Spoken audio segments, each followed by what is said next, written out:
Zdravo, jaz sem Anže in to je podcast Tehnična podpora, ki ima najboljši obrazec na svetu. Vprašaj Anžeta s klicajem, ki je v zapiskih. Hvala vsem, ki ti dajete vprašanja in tistim, ki jih še boste. Ne vem, zakaj sem ubral to dikcijo, kjer govorim, kot so včasih govorili po televiziji in radiju. Okay, zdaj pa, danes je taka tema in pol, jaz sem jo že vse napisano, potem je pa ena novica prišla, ki jo enostavno moram omeniti, ker je kar velika reč, upajmo, zdaj se bo vse skupaj še razpletlo. O čem govoriš, Anže? Govorim o tem, da bo Facebook plačal 17 oziroma 18 milijard, odvisno koga vprašate. Komu bo pa plačal? Ljudem in zveznim državam v ZDA. Zakaj bo pa plačal? Ker jih je cela Amerika tožila. Se pravi, Meto, jaz še vedno rečem raje Facebook, se mi zdi, da ne smemo pozabiti, da gre za to podjetje. Ta Meta ne bi zajemala sveste vse, ne? In od WhatsAppa in Instagrama in Oculusa in teh Meta, Ray-Ban, očal in vsega ostalega, ampak Facebook. Cela Amerika jih je tožila in ko rečem cela Amerika, to pomeni, da je bila ta trenutna tožba je bila nek konglomerat 29 zveznih držav oziroma vrhovnih odvetnikov teh držav, čeprav pritožbe, papirje, tako so pa vložili kar v 47 zveznih državah, kar je praktično cela Amerika. Je tožila Facebook in Facebook se je očitno odločil, da bo raje plačal zdaj kar nekaj denarja, veste, 17 milijard je tudi za Facebook. Ni tisto, kar zgubijo v kavču, tako bom rekel, kot te kazni ponavadi so. Ni pa ta znesek tako visok, kot bi bil, če bi to sojenje prišlo do konca. Tukaj je šlo nekako za poravnavo. Facebook je očitno videl, da mogoče nima šans, tako se strokovno temu reče, da nima nekih možnosti, da bi tukaj zmagal oziroma saj omilil zadevo, tako da so očitno se odločili za to, da bodo plačali in pa, tisto, kar je mogoče bolj pomembno in zakaj je ta zgodba meni zelo zanimiva, uvedli nekaj več in bolj strogih varoval za mladoletne uporabnike, ker tukaj pri tej tožbi je šlo predvsem za to, da Facebook, Instagram, bolj kot Facebook, sploh za mladoletne in nekako izkrivlja podobo, škodje in kaže stvari, ki jih ne bi smeli videti in vse ostalo, spravi predvsem mladoletnim. In zdaj bo prišlo več varoval. Zdaj bom jaz šel čez ta varovala, da vidite, kaj točno so si zamislili, potem pa še malo o denarju. Zdaj pa tako, preverjanje starosti, do tega še pridemo.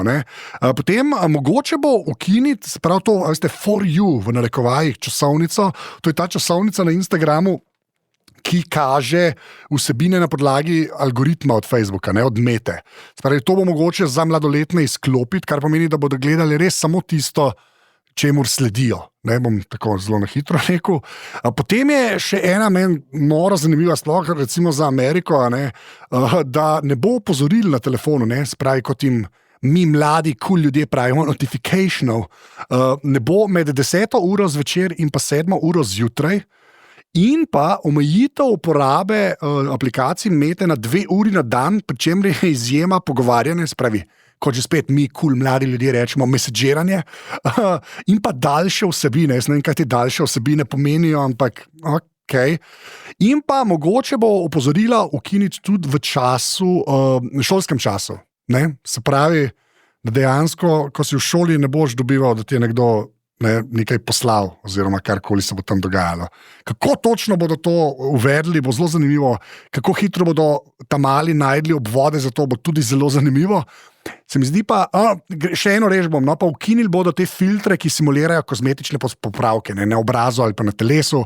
To je zelo velika reč bila v Ameriki, se ne samo v Ameriki, tudi pri nas, ki sam govorim o tej tožbi, kjer Instagram, vsi vemo, da je mogoče kar nerealne predstave, kako bi lahko človek izgledal, deloval in živel. Tako da tudi v to smer bo šlo nekaj teh varoval. Pri preverjanju starosti gre pa tako, da bo zadeva veliko bolj resno vzeta kot zdaj, tudi probali bojo omejiti, veste, da nekdo naredi en račun, potem si naredi 3 druge račune, pa če je pri enemu šlo skozi, potem gre tudi pri drugih računih skozi, čeprav na enega človeka vezano, to je bil en obvod, ki se je zdaj uporabljal. Predvsem bi pa opozoril na nekaj, kar je pa širša debata, pa je ta novica oziroma ta sodba bolj poravnava, nekako spet v ospredje meče, da Meta že kar nekaj časa lobira, pa niso edini, ne, da bi se morala starost preverjati na ravni operacijskega sistema, tukaj pa seveda vsi merijo na Apple in na Google, ne, kot praktično edina dva, ki sploh delata mobilne operacijske sisteme, da bi že telefon vedel, koliko si ti star in potem bi se aplikacije obnašale v tej smeri. Jaz o tem še nimam čisto izdelanega mnenja. Na prvo žogo se mi zdi kar smiselna zadeva, ampak se mi zdi, da ne vidim kakšne pasti. Sem tudi že kaj v tej smeri bral, ampak res še nimam nekega mnenja, da bi si upal karkoli reči. Ampak je to kar velika reč tukaj. Hkrati ne pa Meta tudi pozvala konkurenco, da dejte se še vi iti ta varovala. Ne? Če se jih bomo samo mišli, to nič še nismo naredili, zato ker mladoletni, ne, pa se vsi ne preklapljamo med različnimi aplikacijami. Tukaj so seveda predvsem merili na TikTok in pa recimo na YouTube, ne, da naj tudi oni kaj naredijo, ne samo mi, ki smo sicer bili toženi. Ne.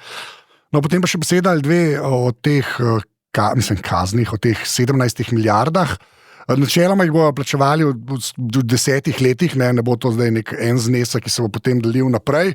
In pa mislim, da kar nekih 5 milijard je nekako rezerviranih, da če bo konkurenca tudi karkoli uvedla, bo tudi tisto izplačeno, sicer pa ne. Tako da zdaj to je res samo prvi odziv na to novico. Jaz imam občutek, da bom še kdaj o tem govoril, ne, skoraj zagotovo, ampak res je tole odjeknilo, bi človek rekel, ravno pred snemanjem oziroma včeraj zvečer, no. Tako da sem rekel, da moram to omeniti, sicer sem imel eno temo pripravljeno, kateri gremo pa zdaj. In je mogoče manj trivialna, ampak vsaj meni se mi zdi pa ena reč, na katero je treba biti pozoren, sploh če gledate YouTube, kar si predstavljam, da večina ljudi vsaj kdaj pogleda kakšno reč na YouTube. YouTube je v ponedeljek, ta ponedeljek, spravi 24. 24.8. spremenil način, kako bodo merili in prikazovali javne oglede videov na YouTubu. To bom zdaj še enkrat ponovil, se pravi, tista javna številka ogledov, ki je pod vsakim YouTube videom, se zdaj drugače meri. YouTube je, sicer se ne ve točno, kakšna je bila ta številka, ampak nekako prevladuje, to sem tudi jaz zdaj vsa ta leta imel v svoji glavi, ne, da si moral pogledati vsaj 30 sekund videa, da se je štel ogled. Ne. To je zato, da če je nekdo samo nekaj po nesreči odprl, recimo, ne, ali pa se je nekje samodejno predvajal nek video, pa si ga hitro zaprl, ne, da se to pač ni štelo kot ogled, ker zakaj bi pa se, ne, saj tam se ve, da če si ti videl samo prvo sekundo, da to dejansko ni bil ogled tega videa.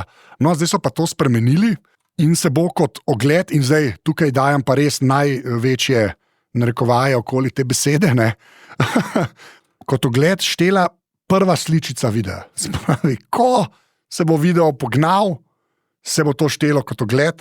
Tukaj ne takoj povem, to ne gre samo zato, ko se človek za nekaj odloči in pogledal. Vsak autoplay, ki se bo začel, se pravi samodejno predvajanje, veste, samo recimo na spletni strani od YouTubea, pa greš mogoče z miško čez nekaj, pa se bo nekaj pognalo, se bo štelo kot ogled. Veste, na vseh možnih državnih omrežjih se bo vse živo štelo kot ogled, tudi če človek tudi približno ni pogledal 2 sekund tega videa. Zakaj sem hotel o tem govoriti? Zato, ker bodite pozorni, ker bodo te številke enostavno šle v nebo. Ne? Jaz mislim, da se bo to konkretno poznalo. Moram reči, da jaz sem že tudi dobil novo različico YouTubea, saj v brskalniku, no, na računalniku, kjer je ta številka zdaj veliko manjša, kot je bila v preteklosti. Zdaj, zakaj so se za to odločili?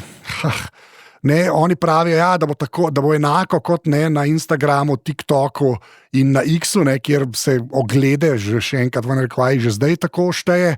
YouTube je že lani tak način štetja ogledov uvedel v YouTube Shorts, to so te njihovi konkurenca TikToku, ne, in pa Instagram. Reelsem zdaj bodo to dali tudi na cel YouTube.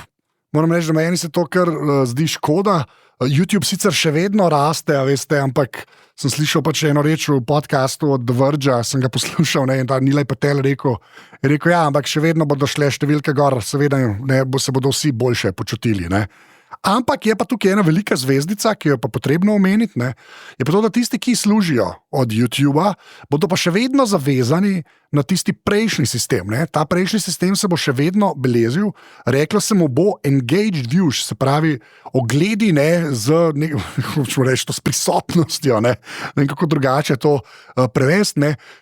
Tako da in na podlagi tistega bo YouTube naprej dajal ustvarjalcem denar. Tako da za ustvarjalce, ki tam od tega živijo, ne, in v ZDA je to absolutno mogoče, bo dejansko še vedno ta metrika, ki je bila do zdaj javna, bolj važna kot tista, ki jo zdaj vidimo, ki se pač bo številka obrnila vsakič, ko se bo zavrtela ena sličica videa. Tudi za prejšnje videe, za video objavljene pred to spremembo, velja tako, da se bo zdaj od ponedeljka se že šteje po novem načinu, predtem pa pač je bilo vse skupaj po starem. Tako da bodite pozorni, če nekoga spremljate na YouTubeu, ali pa boste šli pogledati, pa boste videli, ta je pa postal popularen, si prosim zapomnite, da se je samo spremenila metodologija zadaj in da zdaj številke pač so višje, ampak gre za dokaj prazno inflacijo, kako bi človek temu rekel. Prazne ogljikove hidrate. To ljudje, ki veste več o prehrani kot jaz, mogoče razumete to šalo, če sem jaz sploh prav povedal. YouTube bo sicer tudi dvignil prag za vstop v pač ta njihov sistem, kjer si potem plačan, ampak še enkrat, če se bo to stelo po starem sistemu, ni važno, koliko zdaj zahtevajo ogledov, če bo šlo za te tako imenovane engaged views, bo še vedno zelo visoka ovira, ko nekako prideš v stanje, kot YouTube celo kaj plača od oglasov. Mi je bilo pa potem zelo zanimivo, ker sem pač čisto po službeni dolžnosti nekaj klikal po Spotifyju, Spotify je pa 11. junija za svoje podcaste, šel pa v obratno smer, so pa zdaj šele uvedli to, da se bo ogled, oziroma posluh štel od, mislim, da 30 sekunde naprej. Sem dal tudi v zapiske do Spotifyjevega bloga, kjer to nekako omenjajo, kjer so pa prav rekli, da mi bi pa radi, da se malo bolj ve, kaj je dejansko ogled, poševnica, posluh, ne pa samo vsakič, ko nekdo po nesreči nekaj prižge in ugasne in se je to že štelo. Tako da zelo zanimivo, da res v nasprotne smeri. So bolj jabolka in hruške, ni čisto za primerjati, ampak vseeno. Tako da res bodite nekako pozorni, ker bo enostavno višje številke bodo. Meni je to kar škoda, se mi zdi, da YouTube je vseeno imel kar nekaj, vse v mojih očeh nekaj več legitimnosti je imela tista številka. Nekako je bila bolj preverjena, si nekako lahko rekel, to so pa mogoče ljudje, ki so zadevo celo pogledali, čeprav vsi vemo, da na YouTubeu večina ljudi potem ne pride tudi do tretjine videa, recimo, ampak vseeno, malo več pa je bila vredna ta številka v preteklosti, kot je od ponedeljka naprej. Zdaj pa na vprašanja, sicer sem jih imel malo več pripravljenih, tako da bom ostale dol za naslednji. Še enkrat vsem hvala, ki jih dajete v najboljšem obrazcu na svetu vprašanja Anžeta Sklicanja, ki je v zapiskih. Sem ga zdaj omenil, da ga na koncu ne bom. Živjo Anže Sklicajem, Nika piše, hvala Nika. Odkar imam otroka, je postalo pošiljanje slik in video dnevno opravilo. Babici pač morata vedeti za vsako dogodivščino, poznam ta občutek. Zanima me tvoje mnenje, katera aplikacija za pogovore je najbolj varna za deljenje slik moje hčerke. Na izbiro imamo Facebook Messenger, WhatsApp in Viber. O medijih slišim samo grozne stvari, zato sem tudi dal to vprašanje, to epizodo. Viber pa tudi nima najboljšega ogleda, milo rečeno. Zaenkrat smo se preselili na Viber, je bila to pravilna odločitev. Vem, bilo bi bolje uporabiti kaj drugega. Z možem uporabljava Element, ampak preseliti babici na nekaj, česar še nimati, bo trajalo še nekaj časa, rabimo pa nekaj za vmes. Hvala Nika Sklicajem, tudi Nika Sklicajem. Če govorimo o teh pogovornih aplikacijah, jaz bi potem, se veste, kaj bom rekel, takoj omenil Signal, ampak jaz bi med temi vseeno, saj za enkrat, od teh, ki jih je Nika omenila, kar zbral WhatsApp, mogoče. Bi pa vseeno tako rekel, tako Apple kot Google, zdaj odvisno od telefona, ki ga imate, omogočata, zdaj, seveda, pri Applu je tako, morate vsi imeti Applove naprave, če ne, to še bolj komplicirano. Pri Google je čisto vseeno, če se stvari dajete v Google Photos. So pa tam seveda slike pregledane in zdaj odvisno, koliko tem podjetjem zaupate. Bi vseeno rekel, da kar se zasebnosti tiče, Apple je vseeno še kar na prvem mestu, tudi ne vsakič, ampak relativno. Jaz osebno Google zaenkrat še kar verjamem, tako da jaz imam slike v Google Photos, je pa res, da ne zapustijo in oba dva ta sistema, ali Apple Photos ali pa Google Photos, imata zelo preproste načine, kako z večjimi ljudmi deliti slike, narediš en album, ki je deljen, potem tja noter stvari mečeš, in se vsem tem ljudem te slike potem pojavijo, da je vidijo, ne, tako da babice to lahko seveda preverijo. Ne. Je pa vseeno tukaj kar nekaj zvezdic, ki sem jih že omenil. Google vse to vseeno skenira, saj zato, da tam obraze gleda in potem lahko iščeš, veste, po obrazih, ne, če v obrazu daš ime in vse ostalo. Kdaj nas bo to, bi Američani rekli, uritu griznilo, ne, še čakam, ampak Google zaenkrat vsaj na tem področju relativno še jemlje zasebnost resno, kot pravim, Apple je mogoče malo boljši. Potem pa seveda vedno opcija, veste, domač nas, neko mapo ljudi naučiti, kako to uporabljati, ne sam ko govorimo o babicah in detkih, mogoče to res utopija, ne.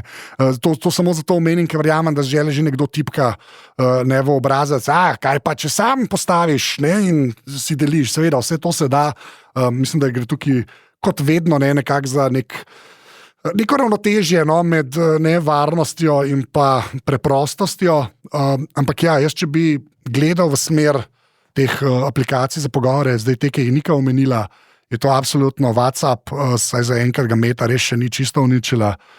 Potem pa Signal, no. Ampak zdaj pa naslednje vprašanje, to bo zadnje, ki je pa vezano na Signal in je treba nujno omeniti. Živijo že s klicajem Žiga, brez Žiga. Imam težavo s klicajem, resno je očitno. Na telefonu nimam signala oziroma nimam signala z velikim sejem. Pred letim sem doma malo promoviral Signal, neuspešno. Okay. Smo uporabljali vse drugo, zdaj je hčerka priletela z idejo ponovne oživitve Signala. Očitno imajo gimnazijci tam pod Grajskim hribom afiniteto do Signala. In ko reče pod Grajskim hribom, si bom predstavljal, da mislim najboljšo gimnazijo na svetu, to je gimnazija Poljane, ki ima, to vseeno bom to povedal, v svojem logotipu goloba, ampak uradno ne bi bil to Feniks, to vedno rad rečem. Če se vam da iti pogooglati gimnazijo Poljane, boste videli tega goloba, ampak je to Feniks. To je najboljša trivija od Poljan, ki jo imam. Upam, da ne širim neresnic. V glavnem, in tu nastane težava, ker se moram ponovno registrirati, pa ne gre. Ne morem dobiti potrditvene kode. Napišeni pošiljanje SMS-a na vašo številko ni bilo mogoče. Prosim, poskusite znova čez nekaj ur. In sem poskušal čez nekaj ur, pa čez nekaj dni. Neuspešno. App sem odinštaliral, v narekovajih. Pa ga na novo naložil, nobene razlike. V družini imamo 3 enake telefone, na 2 se dogaja prej napisano. Na hčerinem, ki očitno Signal bolj redno uporablja, pa dela normalno. In zdaj te kot ambasadorja, v narekovajih, Signala prosim za pomoč. Kaj bi lahko bilo narobe, kako bi se dalo zadevo rešiti? Hvala, Žiga. Žiga, to jaz sem tudi že za te reči slišal. Potem vedno slišim, potem je pa kar naenkrat delovalo. Ne, to se na eni točki vedno zgodi. Je pa to zelo nadležno. Kolikor pa Signal spremljam, so pa že na poti do tega, da bodo omogočili ustvarjanje računa brez telefonske številke. Sicer mislim, da bo varovalka ta, da boš samo enkrat nekaj plačal. Jaz mislim, da to ne bo veliko denarja, ne? Ker na ta način se izognejo, veste, vsem šarlatanom, ki bi potem delali spam račune, ne? In počeli nečedne stvari. Tako da tudi to bo na eni točki mogoče, ampak moram reči, da zelo nadležno, ker ponavadi, veste, vsa ta podjetja uporabljajo neka tretja podjetja za pošiljanje teh SMS-ov. Ta tretja podjetja včasih delajo stvari, ki jih ne bi smela, ne, spamajo, po pravici povedano, in potem prihajajo na te neke črne liste pri operaterjih, pa potem SMS ne pride skozi in vse ostalo. Tako da zelo nadležno, toliko jaz poznam to težavo, no. Ampak moram pa reči, da potem vedno slišim, zdaj je pa kar naenkrat šlo. Je pa to res slava popotnica, ne. Jaz sem seveda res, ne bom rekel glih ambasador, tudi v narekovajih ne, ampak velik fan Signala, kar sem že večkrat omenil. In je potem kar nadležno, no, nekomu priporočaš, potem pa jaz pa ne dobim SMS-a in mu moraš reči, dej, probaj, ne vem, isti dan popoldne ali pa čez par dni, ne, in potem se enkrat to zgodi. Tako da, Žiga, me zanima, no, če ti bo na koncu uspelo, mi prosim javi, ne, pa boš lahko tudi ti napisal, potem je pa kar naenkrat šlo skozi. To je to, za tokrat oni 2 vprašanji, ki sem jih imel pripravljene, boste naslednjič. Najlepša hvala, ker poslušate. Tako mu ta podcast priporočiti, to vedno prav pride. In pa do naslednjič. Discord tudi obstaja. To je to. Čau.